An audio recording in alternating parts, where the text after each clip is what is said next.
조용히 묵도하심으로 자기 성찰의 시간이 갖도록 합니다. 묵도하십니다.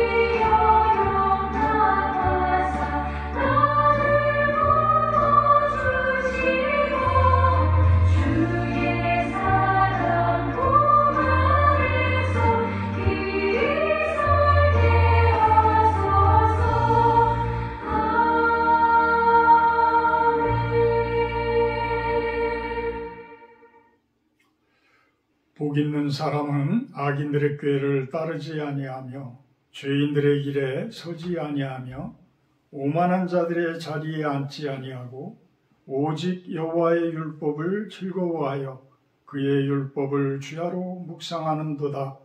그는 시냇가에 심은 나무가 철을 따라 열매를 맺으며 그 잎사귀가 마르지 아니함 같으니 그가 하는 모든 일이 다 형통하리로다. 아멘.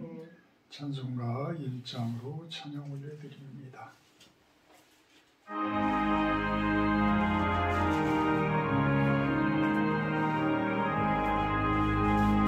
나는 고개를 영원하니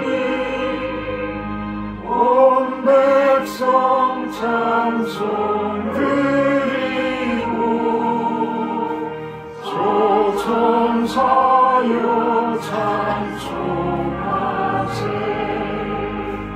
찬송 성부 성자 성령 아멘.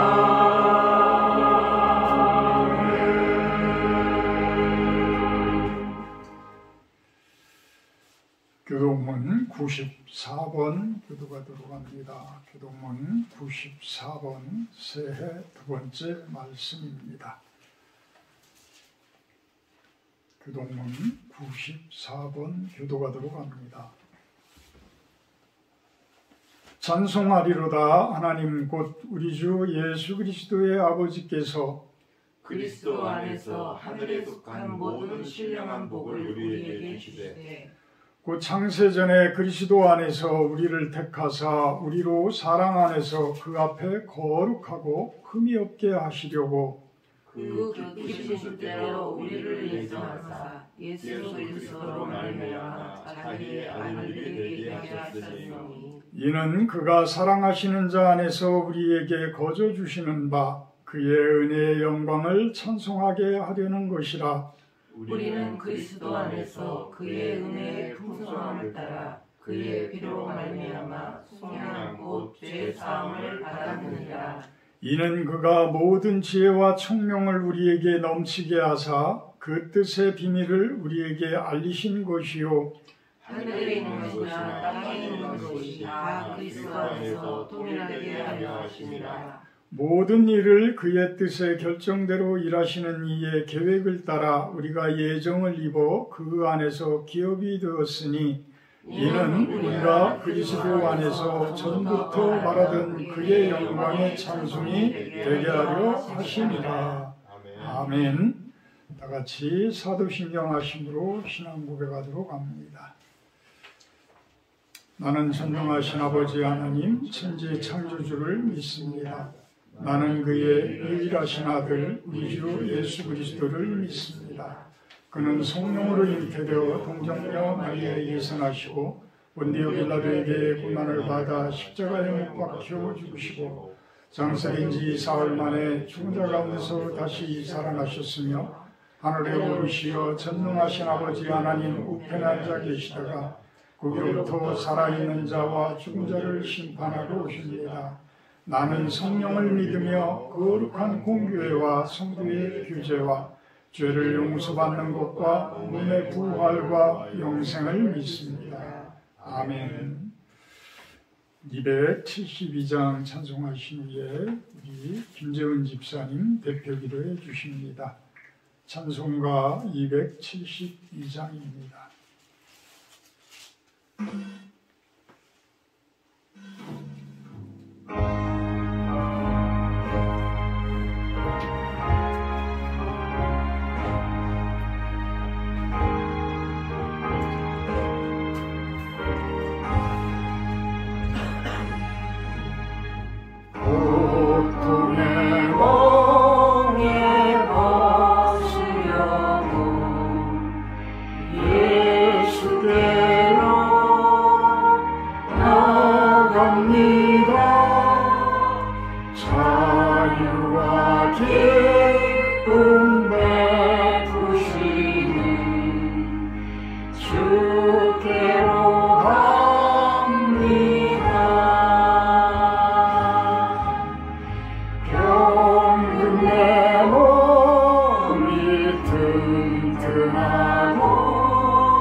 찬송 부르려고 주께로 갑니다.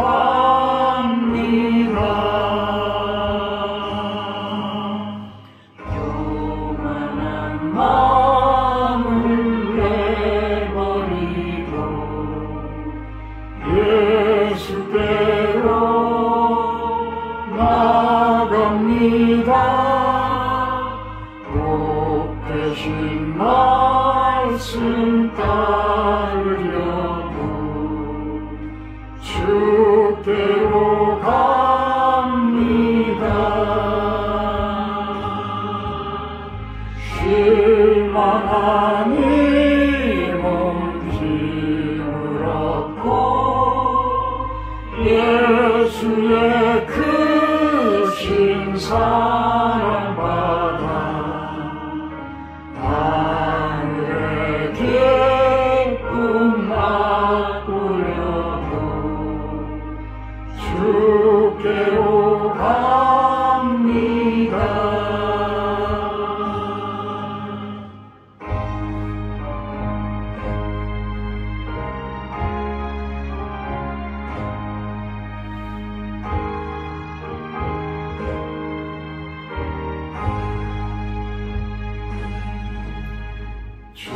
죽음의 길을 벗어나서 예수께로 나갑니다. 영원한 집을 바라보며 주께로 갑니다. 멸망의 포구 헤어나와 평화의 나라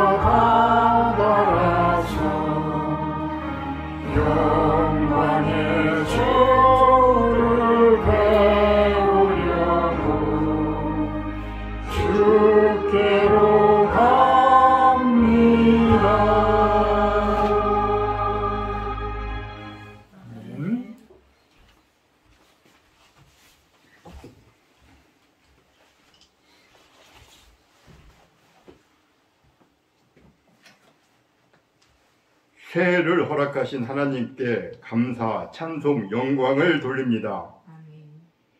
예배, 찬송, 기도로 한 해를 시작하는 허물 많은 저희들 구원하시어 새롭게 하시고 형통 승리하는 한 해로 축복하옵소서. 아멘. 올 한 해 예배의 승리, 말씀의 순종, 기도에 응답받는 복된 은혜를 주옵소서. 아멘. 그리하여 허물로 인한 회개 기도보다 승리에 대한 감사의 기도가 넘치는 한 해가 되게 하옵소서. 아멘. 이 나라 이 민족을 축복하시어 작금의 분열과 혼란스러운 상황에서 벗어나 온 국민이 한 뜻으로 회개하고 하나님을 경외하는 복음의 역사가 있게 하옵소서. 아멘. 실론교회가 죽어가는 수많은 영혼들을 주 앞으로 인도하는 구원의 방주가 되어 세상에서 빛과 소금의 역할을 잘 감당케 하옵소서. 아멘. 단위에 세우신 목사님 영육을 강건케 하사 성령 충만함으로 대언하시는 말씀을 통하여 하나님의 온전하시고 기뻐하시는 뜻을 깨닫고 회개에 결단하는 역사가 일어나게 하옵소서. 아멘. 예수님 이름으로 기도합니다. 아멘. 아멘.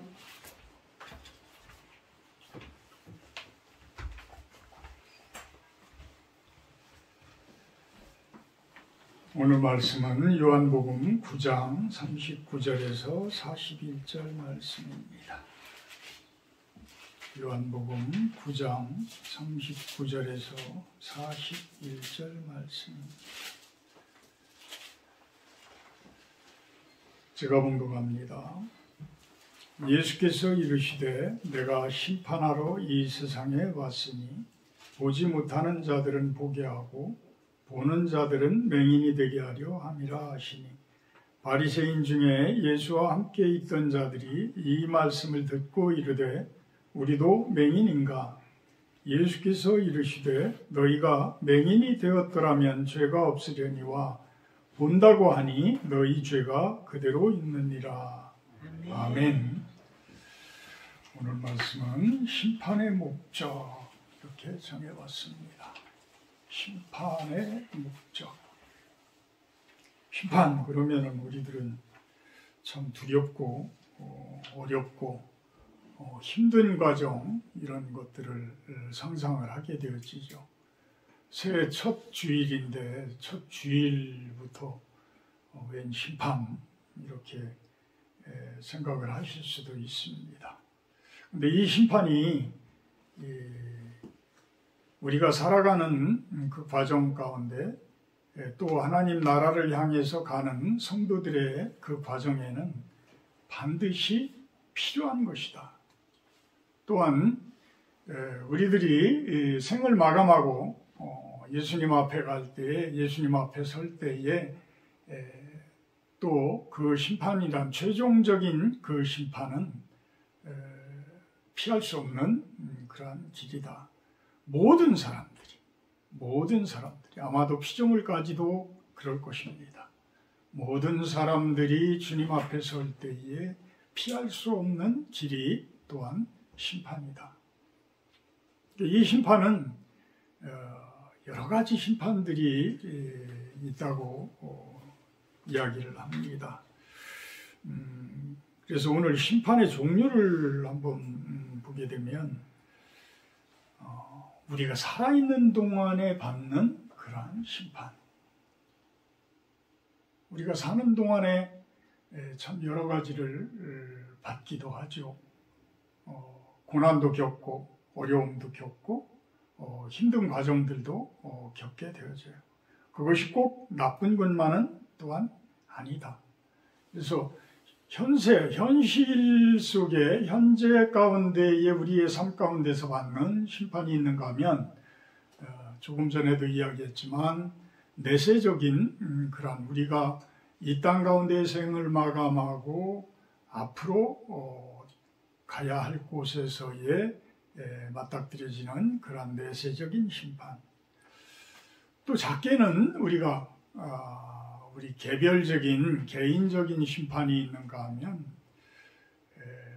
전우주적인 그러한 심판까지 어떤 공간적인 면에서는 이렇게 작은 곳에서의 심판부터 아주 넓은 우주적인, 전 우주적인 창조 세계가 흔들리는 그러한 최종적인 심판. 성경에서는 큰 심판의 날이라고도 이야기를 하고 여호와의 날이라고도 표현을 하고 그럽니다.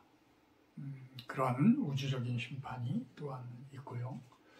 또 우리들이 겪을 수 있는 어떤 물리적인 심판, 우리들이 겪을 수 있는 그런 물리적인 심판이 있는가 하면 어떤 영적인 부분 속에 보이지 않지만 우리들을 아주 또한 힘들게 하는 그러한 영적인 심판이 있다.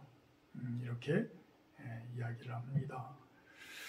참 이 심판은 결국은 무슨 이야기냐면 양과 염소를 구분하는 데 사용하는 그러한 과정이다.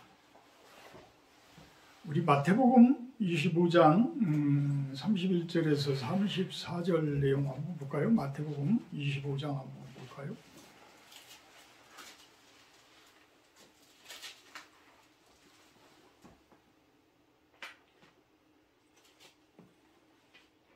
마태복음 25장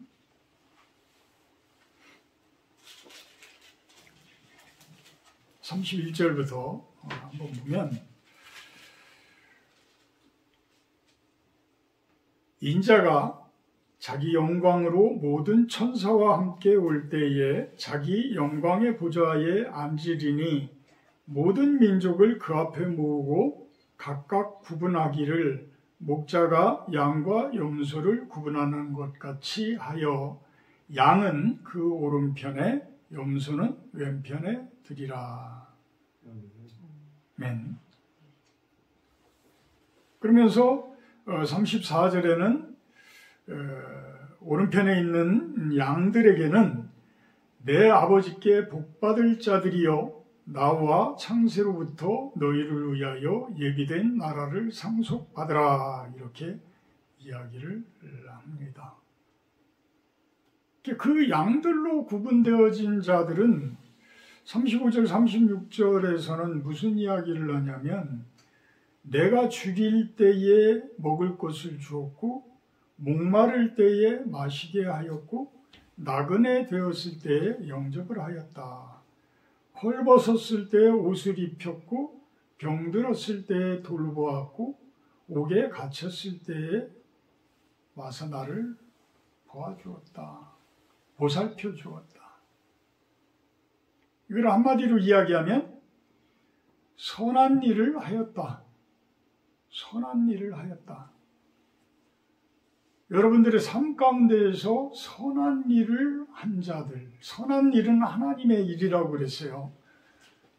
모든 선한 일은 하나님의 일이라고 했습니다. 그래서 선한 일을 이 땅 가운데서 한다라는 이야기는 하나님의 일을 한다라는 것이죠. 그래서 우리들에게 헐벗은 자들, 가난한 자들, 또 어떤 나그네 되어진 자들 이런 분들을 잘 케어한다라는 이야기는 결국은 예수님을 케어하는 것이다. 하나님을 케어하는 것이다. 이렇게 이야기를 합니다. 그래서 가장 작은 자에게 충성되어진 그러한 자들을 하나님의 양들로 삼으시고 그 우편에 세우시겠다. 이런 표현을 하는 것입니다.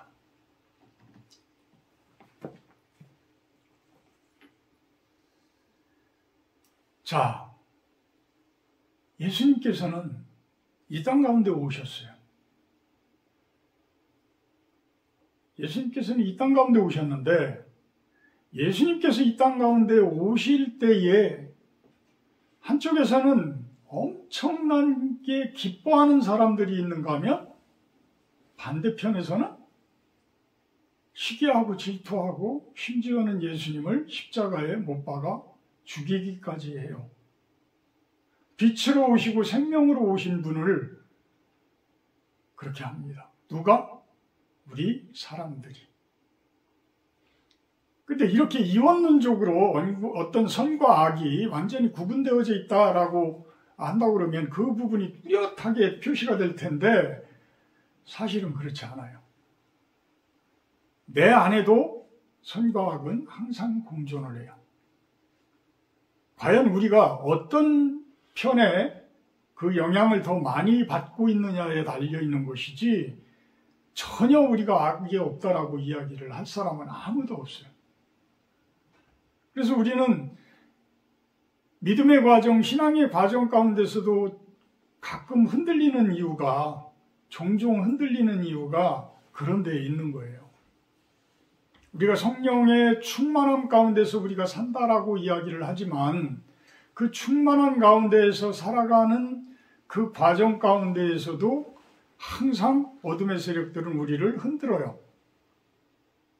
그래서 반항하기도 하고 어떤 반발심도 생기게 되어지고 저항을 하기도 하고 포기하기도 하고 이런 모습들을 보이기도 합니다.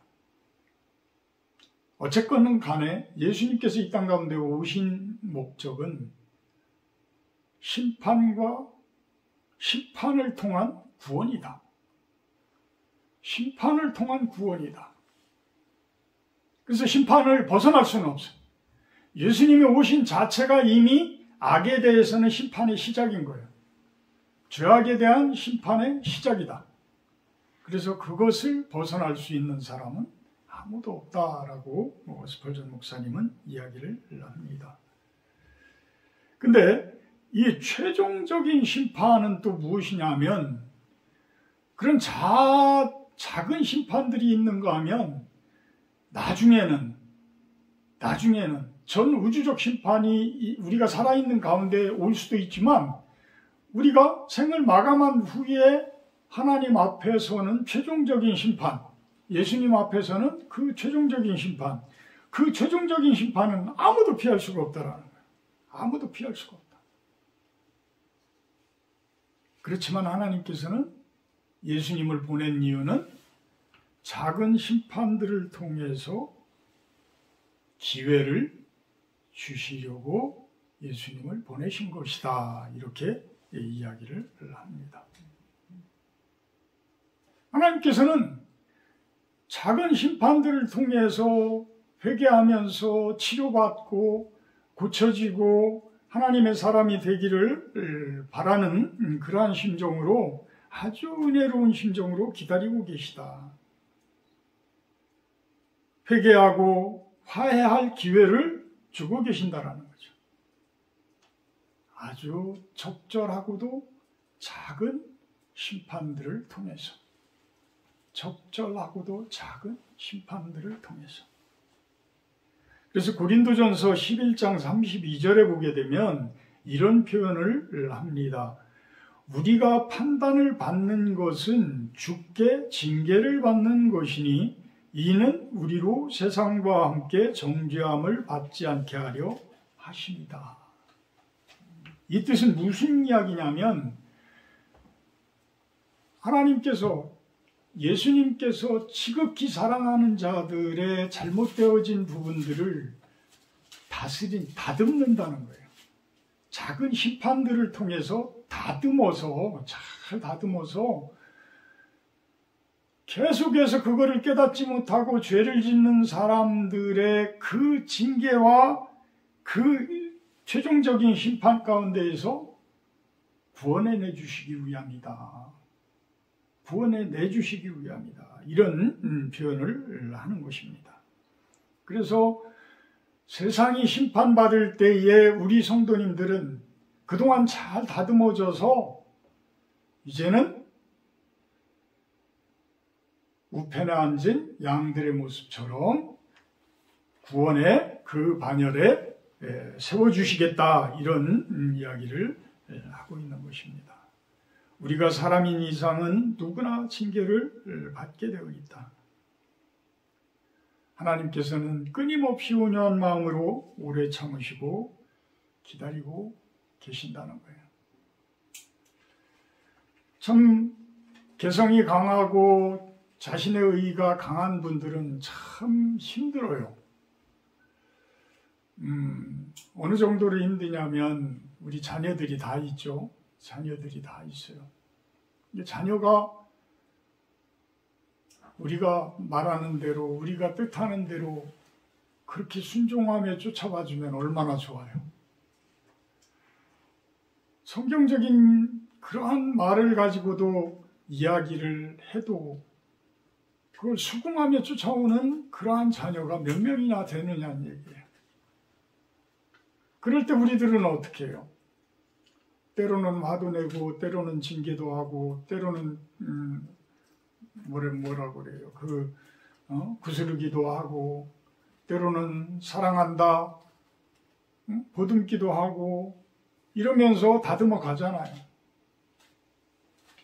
그러면서 그 나중에는 그 자녀들이 진정으로 부모에게 돌아오는 그러한 날을 고대하면서 우리들은 끊임없이 기도하며 그들을 향해서 잘못되어진 것들에 대해서는 잘못되어졌다, 잘한 것에 대해서는 칭찬도 하면서 이러면서 자녀들을 향해서 기도를 하면서 나아가요. 이게 똑같은 예수님의 심정이고 하나님의 심정이라는 것이죠.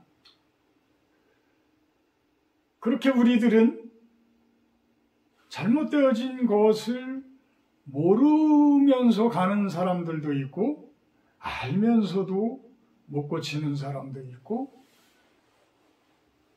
알면서도 안 고치는 그런 사람들도 많이 있습니다. 하나님께서는 구원과 심판을 병행하신다고 이야기를 합니다. 요한복음 3장 17절에는 하나님이 그 아들을 세상에 보내신 것은 세상을 심판하려 하심이 아니요 그로 말미암아 세상이 구원을 받게 하려 하심이다, 이렇게 이야기를 해요.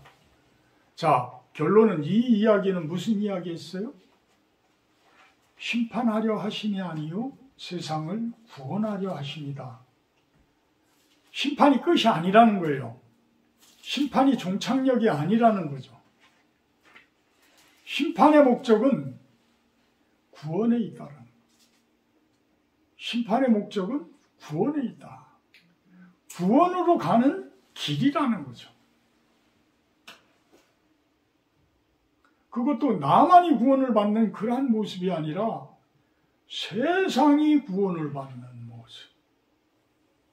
세상이 구원을 받는 모습. 참 신학적으로도 이 세상에 대해서 여러 가지들 분란들이 많이 있는데, 세상 구원에 대해서 제일 사회 구원, 세상 구원에 대해서 강조를 하는 교단은 웨슬리 쪽 교단이에요. 감리교, 성결교 이런 쪽에 강조되어지는 내용들입니다.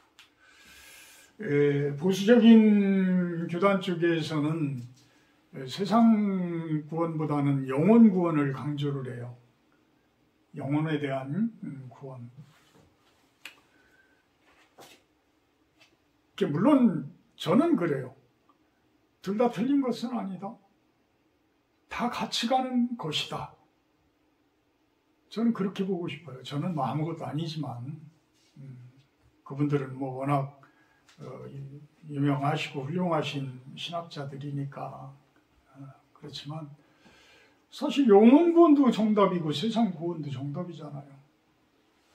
지금 요한복음 3장 17절의 이야기처럼 영원히 구원받기 위함이다가 예수님이 그렇게 이야기하신 게 아니잖아요. 세상이 구원받게 하기 위함이시다 라고 이야기하죠. 그 세상을 구원하기 위해서 세상을 심판하신다라는 거예요. 세상을 구원하시기 위해서 세상을 심판하신다.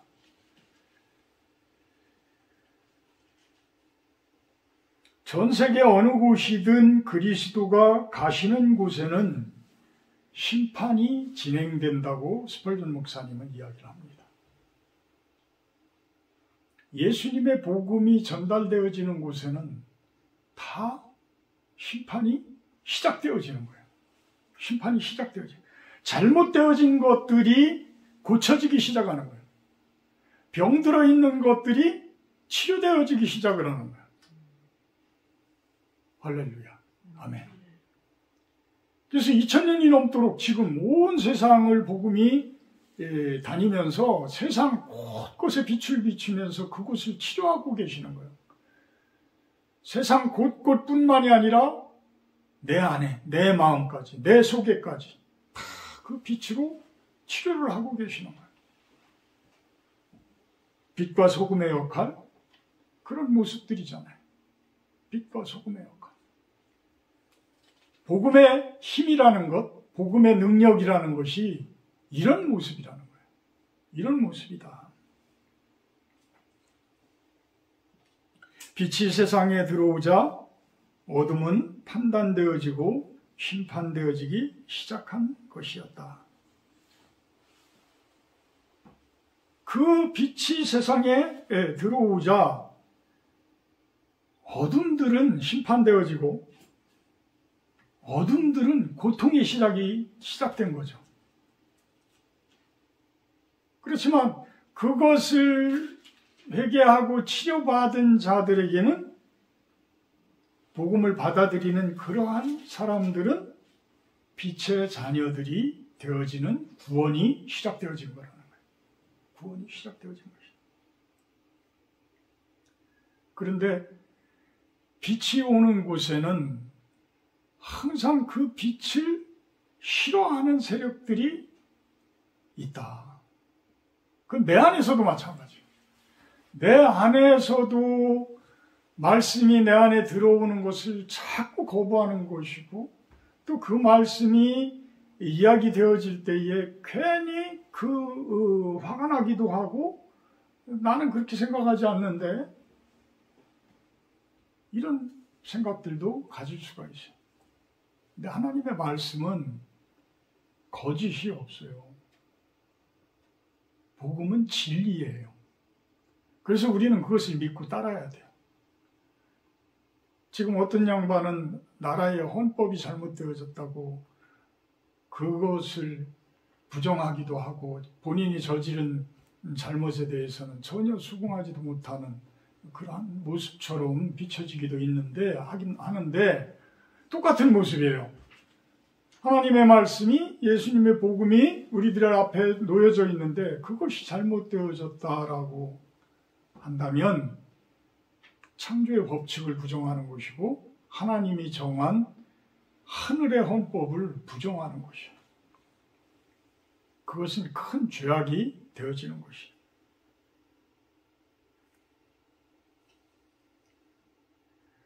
고린도후서 2장 16절에는 그런 표현을 합니다. 이 사람에게는 사망으로부터 사망에 이르는 냄새요 저 사람에게는 생명으로부터 생명에 이르는 냄새라. 누가 이 일을 감당하리요. 사망으로부터 사망에 이르는 냄새, 생명으로부터 생명에 이르는 냄새. 우리들은 복음이 진정으로 생명의 냄새가 돼요. 그리스도의 향기는 진정한 생명의 향기가 되어져야 한다는 것이죠. 그런데 세상 가운데서는 그것을 부정하는 세력들이 많아요. 사실 많아요. 그리고 교묘하게 숨어서 그 사람들을 교회로 나오는 것, 복음을 들으러 오는 것, 하나님의 말씀을 들으러 오는 것을 해방하기도 하고 그래요. 제가 요즘에 지금 몇 년 동안 코로나 때부터 지금까지 이제 계속해서 영상, 말씀 이런 것들을 제가 아는 분들에게 이렇게 보내요. 그분들에게 말씀을 보내면서 짧은 기도지만 항상 기도를 하면서 보냅니다. 하나님, 이분들 이 말씀을 통해서 구원받게 해주시옵소서. 내지는 그분이 고통 가운데 있다라고 한다면 하나님 이분 고통을 해결하여 주시옵소서. 하나님 이분 교회에 나오게 하여 주시옵소서. 이런 모습으로 그 말씀을 보내요. 근데 대부분의 사람들은 잘 받아요. 카톡을 보면 알아요. 정성껏 받는 분들은 매일 그것을 열어봐. 그래서 그것이 표시가 되는데, 이제 거부하는 분들은 처음에는 첫날 안 열어보고 이틀 걸러 한 번씩, 그 다음에 이제 3일 걸러 한 번씩, 그 다음에는 일주일 가도 안 열어보고 이래요. 저는 일주일 정도 안 열어보면 안 보냅니다. 안 보내요. 말 그대로 복음인데, 복을 주시기 위한 음성인데 그것을 안 받는다는 이야기는 안 받아들인다라는 이야기잖아요. 그래서 괜히 그분을 괴롭게 하고 고통스럽게 하는 거는 아니다 싶어서 그 다음에는 안 보내요. 그래서 가끔 이제 그런 분들을 만나보기도 하고 대화를 나눠보면 저분들이 진정으로 말씀을 잘 받아들이는 분들인가, 빛 가운데로 이렇게 받아들이는 분들인가 아닌 분들인가를 대충 파악을 할 수가 있어요. 그래서 말씀을 잘 받아들이는 분들은 인사하는 가운데서도 요즘 목사님 말씀 잘 받고 있습니다. 감사합니다.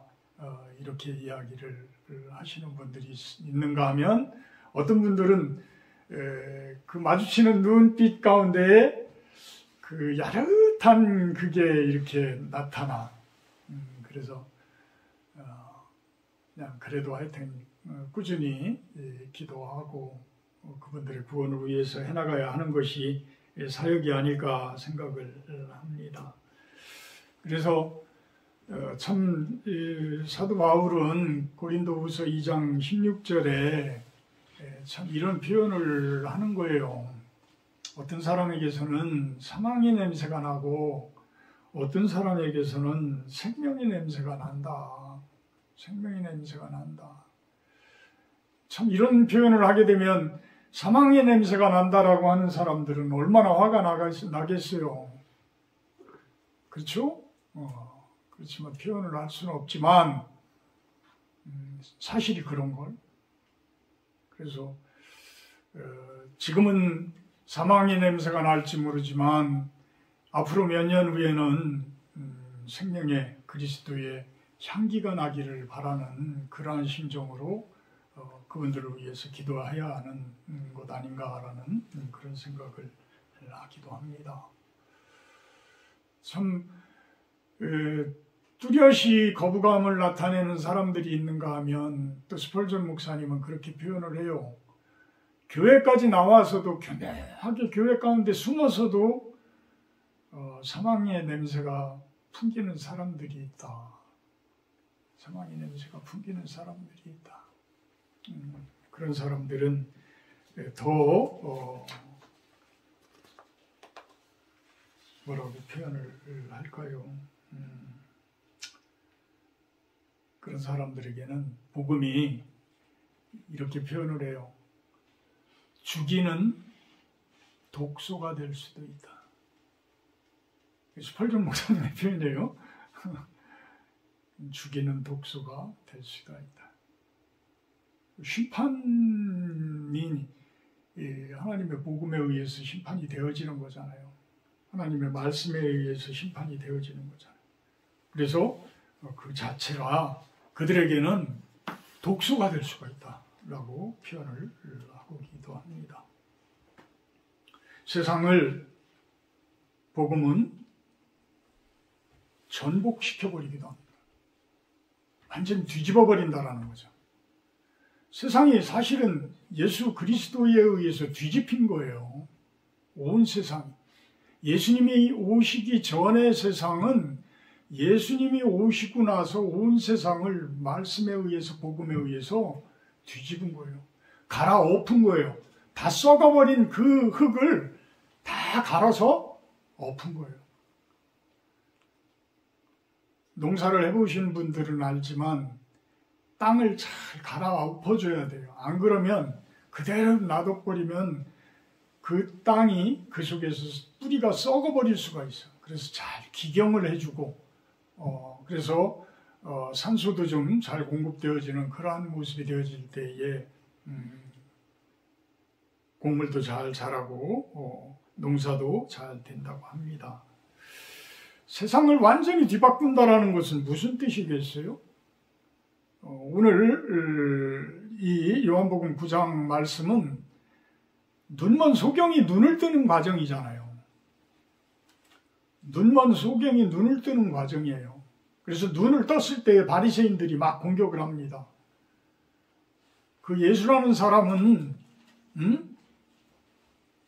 안식일도 안 지키는 사람인데 그가 너의 눈을 뜨게 했다라는 것이 믿겨지지가 않는다라고 이야기할 때 이 소경은 저는 그분이 어떤 분인지 죄인인지 어떤 분인지 모르지만 그분의 말씀 때문에 그분의 안수 때문에 내가 이렇게 그분의 말씀을 듣고 실로암 못에 가서 씻었더니 이렇게 눈이 뜨게 되어졌습니다. 이거를 주장하는 거거든요. 주장하는. 그러니까 이제 그러고 나서 이 소경이 눈을 뜨고 나서 예수님을 못 봤어요. 예수님을 못 보죠, 당연히. 가서 예수님께서 눈에다가 치료를 해주고 안수를 해주시고 실로암 못에 가서 씻으라 해서 가서 씻었더니 낫단 말이에요. 났었단 말이에요. 근데 예수님은 아직 못 봤어. 근데 예수님을 만나고 나니까 예수님께서 지금 오늘 말씀을 하고 계시는 거예요. 9장 39절에서 41절 말씀을 하고 있는 거예요. 어둠에서 빛으로 완전히 세상이 바뀌어버린 그러한 모습.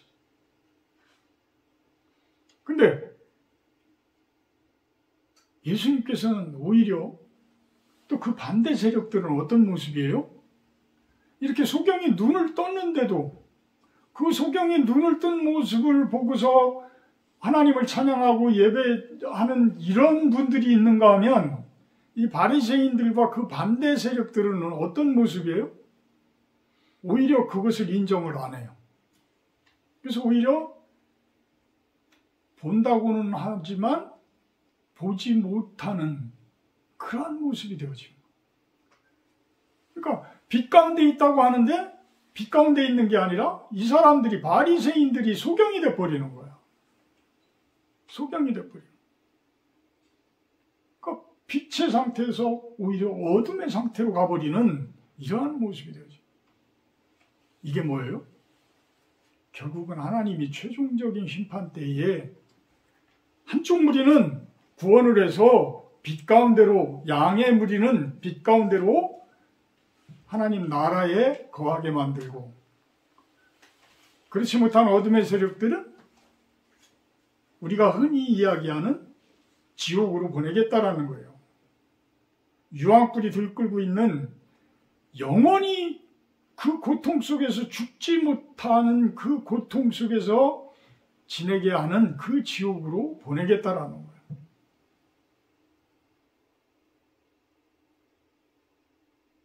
그러면서 스펄전 목사님이 이런 표현을 합니다. 가장 훌륭한 복음 설교는 우리에게 가장 쓰디쓴 고통을 주기도 합니다. 그렇죠? 어찌 보면 내가 아직 치료받지 못하고 있는 상황이 있으면 그것이 고통으로 오는 거죠. 떼어내야 되니까. 떼어내야 되니까. 그 수술해서 떼어내야 되는데 그게 얼마나 아픈 과정이에요. 그러니까 이게 고통으로 오죠.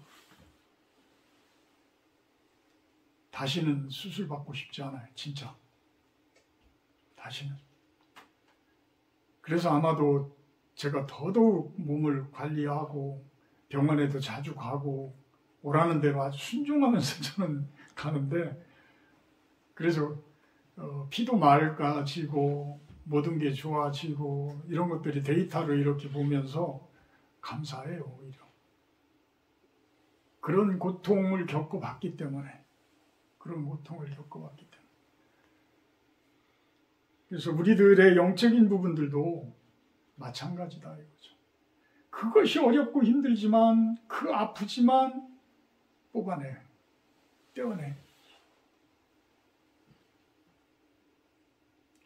순종하여 받는 복음이 우리를 치료해 준다고 합니다.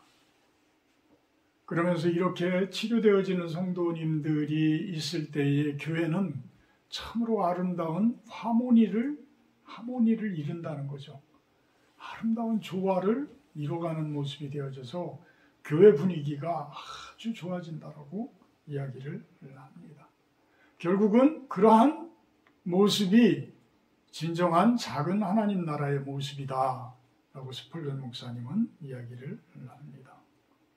세상 속에서는 그와 반대로 영적 시각이 마비된 사람들이 또한 많이 있다.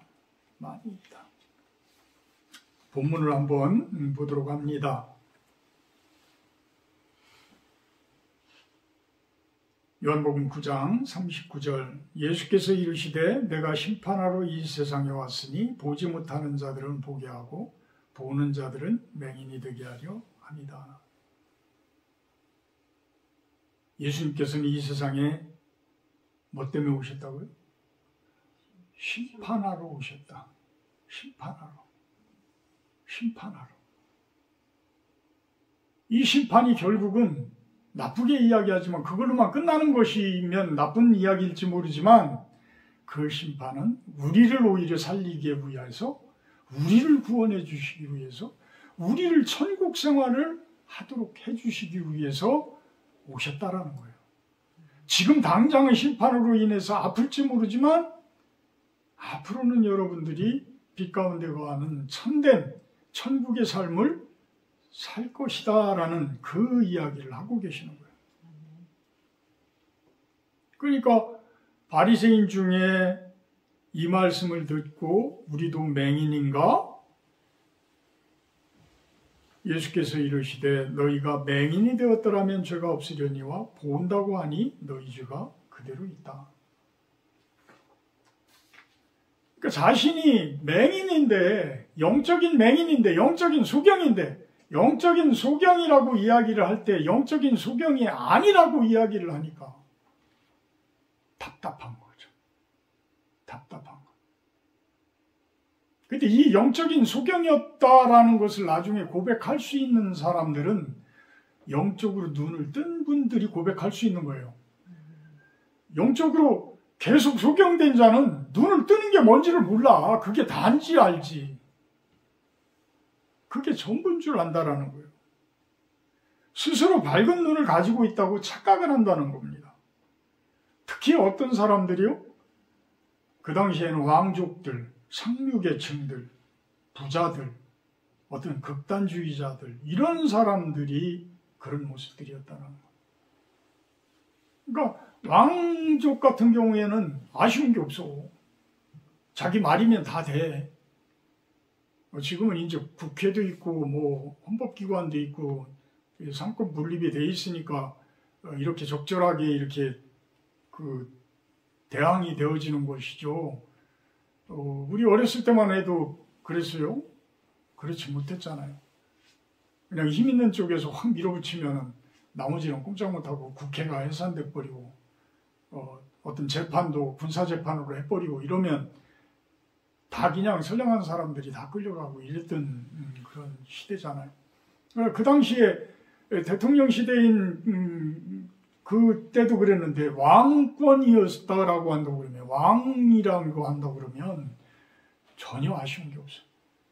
그리고 그 왕이라고 하고 그 상류계층 이런 그 귀족층들은 더 이상 영적인 곳으로 눈을 뜨려고 하는 사람들이 얼마나 있겠어요? 별로 없지. 이미 살고 있는 것이 최고의 삶인데, 그러니까 그 부분이 가장 불쌍하다고 이야기를 하는 거예요. 예수님께서는 그런 삶이 가장 불쌍한 사람. 오히려 마태복음 5장 그 8복, 8복에 대해서 거기에서 바라볼 때에 거기에 어떤 복이 이런 왕족과 같은 복이고 상류층 계통의 복이에요. 그게 아니잖아요. 다 보면은 애통해야, 가난해야 하고요. 이렇게 영적으로 갈망하는 이런 사람들이 복이 있다라고 이야기를 하고 있는 것입니다. 극단주의자들 참 위험한 거예요. 지금 목사라고 하는 사람도 완전히 극단주의에 빠져가지고 그렇게 난리를 피고 돌아다니고 선동하고 이러는데 그분은 전혀 성경적이지 않아요. 전혀 복음적이지 않아요. 진정한 복음은 하나님의 말씀을 따르는 거예요. 세상을 정치적인 곳에 흔들리면서 자기의 욕심을 채우는 그런 것들이 아닌 거예요.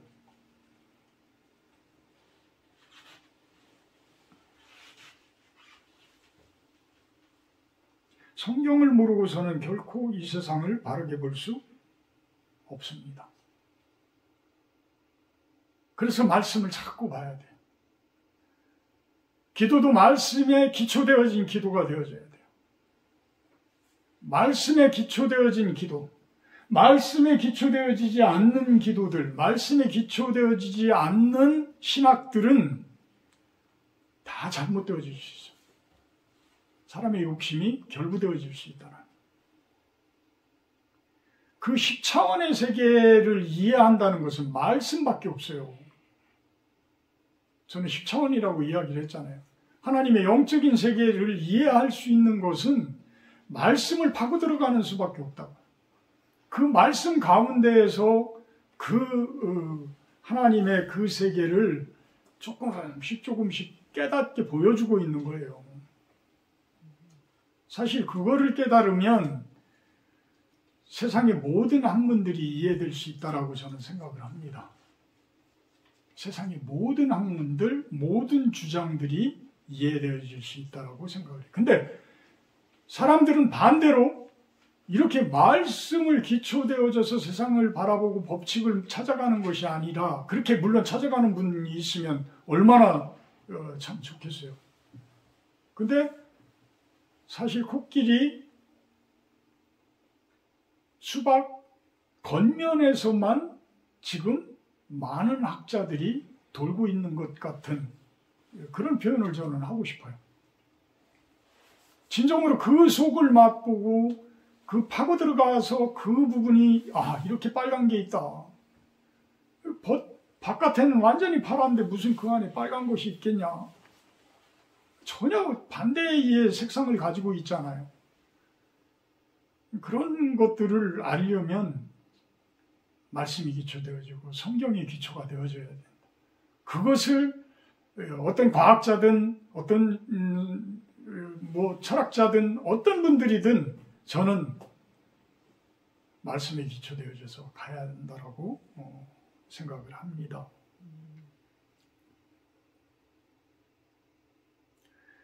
그러면서 스펄전 목사님은 이런 표현을 합니다. 회개하지 않은 많은 사람들이 너무 높은 자리에 앉아 있습니다. 자신을 높이는 한 복락은 멀리 달아나 버립니다. 복을 주시지 않습니다. 이런 표현을 해요. 회개하지 않는 사람들이 너무 높은 자리에 많이 있다라는 거예요. 그 목사님도 참 안타까운 거예요.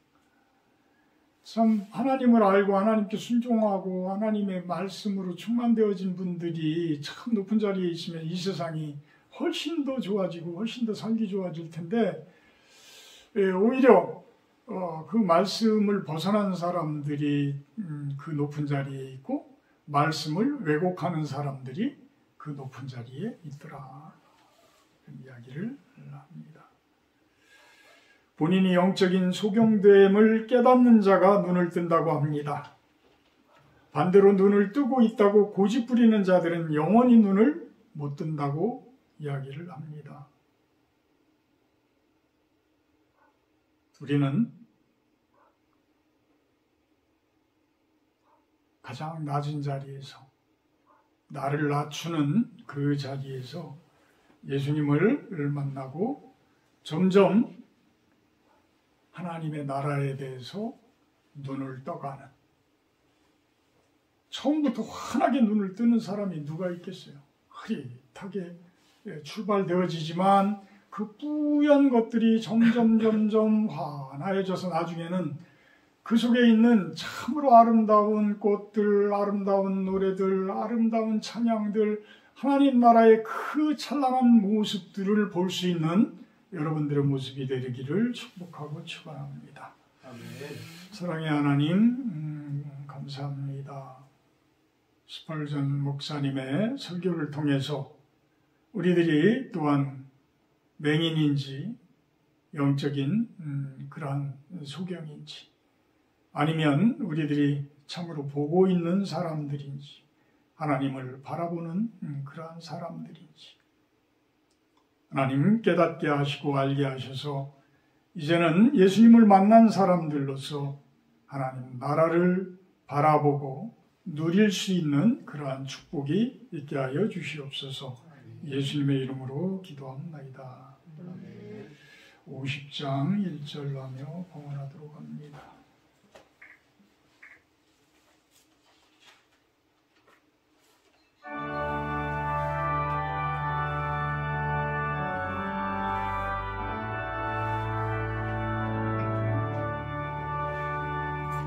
내게 있는 모든 것을 아낌없이 드리며 사랑하고 의지하며 주만 따라 살리라. 주께 드리네, 주께 드리네. 사랑하는 구주 앞에 모두 드리네. 아멘. 마음을 담아서 하나님께 귀한 물질을 올려드립니다. 저희들의 마음을 아시는 하나님, 우리들의 기도를 들어주시고 우리들의 간구를 허락하여 주시옵소서. 우리들의 삶 가운데 주님 항상 동행하셔서 어려운 것들, 힘든 것들, 불편한 것들 치료하시고 가장 좋은 그러한 길로 인도하여 주시옵소서. 이 물질 또한 주님의 빛이 비춰지는 그러한 세상에 사용되어지기를 소망을 해봅니다. 감사드리며 예수님의 이름으로 기도합나이다.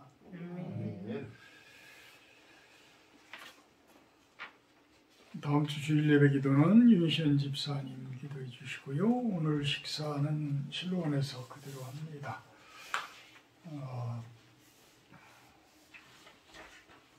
눈이 딱 치울 만큼만 오고 조금 들어오면 안 치워도 되는데 미리 주일날 이렇게 또 예배 바로 전에 오면 아주 그냥 정신이 없어요. 이거 한번 치우고 오면 적어도 빨리 치워야 40분 그 정도 되는데, 그래서 오늘 아주 그냥 또 예배드리기 딱 그때 그냥 눈이 와서 부랴부랴 치웠더니 지금은 또 눈도 안 오고. 어쨌든 간에 앞으로 뭐 이제 그 사무실도 있으니까 눈 많이 와도 여기 못 올라올 정도 되면 이제 사무실에서 우리가 예배 드리면 되니까 너무 걱정들 안 하셔도 될 것 같습니다. 464장 찬송하신 후에 축도로 마치도록 합니다.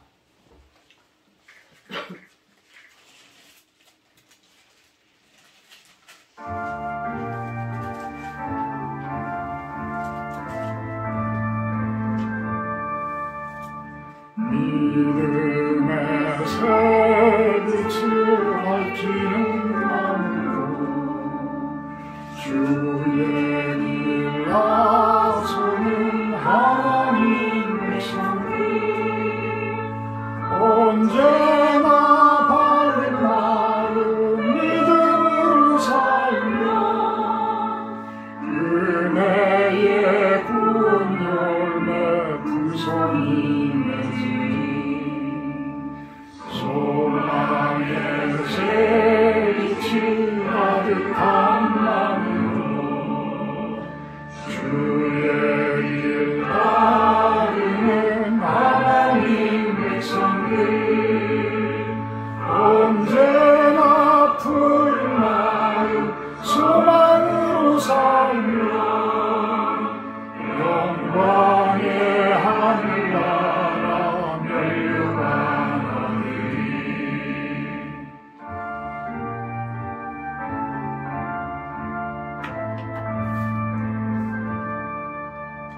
사랑의 새빛을 나누는 마음으로 주의 길 행하는 하나님 백성들 언제나 넓은 마음 사랑으로 살며 평화의 주님 나라 이 땅에 이루리 아멘.